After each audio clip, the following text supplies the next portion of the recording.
இவ்வளோ அதில் அரைச்சிக்கிறேன். எப்படி என்ன போட்டு அரைச்சேன்? காயதான் வெந்தயம். பேப்பரா?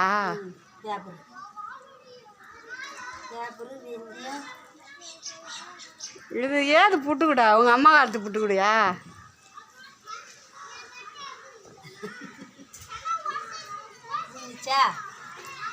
காயதான் மோதிரம் புட்டுக்கிட வேணுன்றவங்க வாங்கி மோசம் யூடியூப்ல அனுப்பிச்சு இன்னும் எத்துக்கு தெரியாம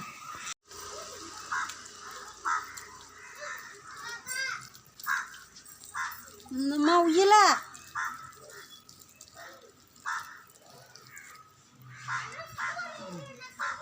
ஃபுல்லாக ஃபினிஷ் பண்ணிட்டல, அதை காட்டுறது இல்லையா? சரி. சொல்லணும்தான் மோகணும்னா நம்ம பொடிச்சாவே எதுவும் உள்ளார போய் போகிறது. தண்ணியில் நனைச்சி எடுத்து சொரண்டிட்டேன்.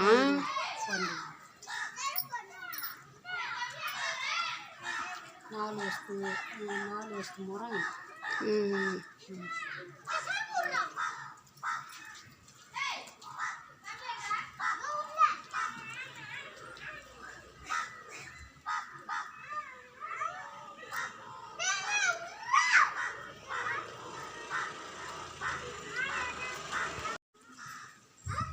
நிழலே காயணும்ல.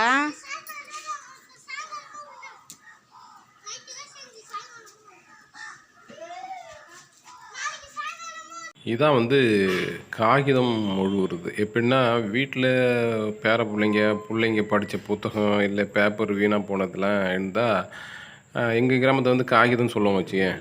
அந்த காகிதத்தெலாம் வந்து நல்லா சின்ன சின்னதாக பிச்சு போட்டு அதை நல்லா தண்ணியில் முக்கி ஊற வச்சு எந்த அளவுக்கு நம்ம பேப்பர் போடுறோமோ அந்த அளவுக்கு கொஞ்சமாக வெந்தயம் போட்டு அது கூட நல்லா அதையும் ஊற வச்சு உரல்லையோ இல்லை கிரைண்டர்லையோ போட்டு அதை நல்லா ருப்பி இல்லை ஆட்டி அதை கூழ் மாதிரி எடுத்து அதுக்கப்புறம் இந்த மோரம் கூடை இதெல்லாம் என்ன பண்ணுவாங்க, அது மேலே ஏற்கனவே நம்ம பூசியிருந்தா அதெல்லாம் சுரண்டிட்டு இல்லை பூசாமல் இருந்தால் அதை கொஞ்சம் தண்ணி தெளித்து ஈரமாக்கி அது மேலே வச்சு பூசும்போது ரொம்ப அழகாக இருக்கும். அதை பயன்படுத்தும் போது ரொம்ப அழகாக பயன்படுத்துவாங்க. எங்கள் கிராமத்தில் அதுக்கு முன்னாடி நிறைய பேர் பண்ணுவாங்க, இப்போ பண்ணுறது கிடையாது. இது மாதிரி கூடை மரம் இதெல்லாம் பயன்படுத்தியே குறைஞ்சி போச்சுங்காட்டி இந்த வேலையும் குறைஞ்சி போச்சு.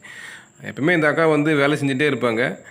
இன்றைக்கி வந்து வயல் வேலையோ இல்லை எந்த வேலையும் இல்லாததுனால இப்போ இந்த வேலையை செஞ்சிட்ருக்காங்க. இப்போ சொல்லுவாங்களே, ஆடுற காலும் பாடுற வாயும் சும்மா இருக்காதுன்னு, அது மாதிரி இவங்க வேலை செய்கிற கையும் காலும் சும்மா இல்லாமல் இன்றைக்கி வந்து ஓய்வு எடுக்கக்கூடாதுன்னு இருக்கிற கூடை முறத்தெல்லாம் காகிதம் கூட ரெடி பண்ணி பூசிகிட்ருக்காங்க.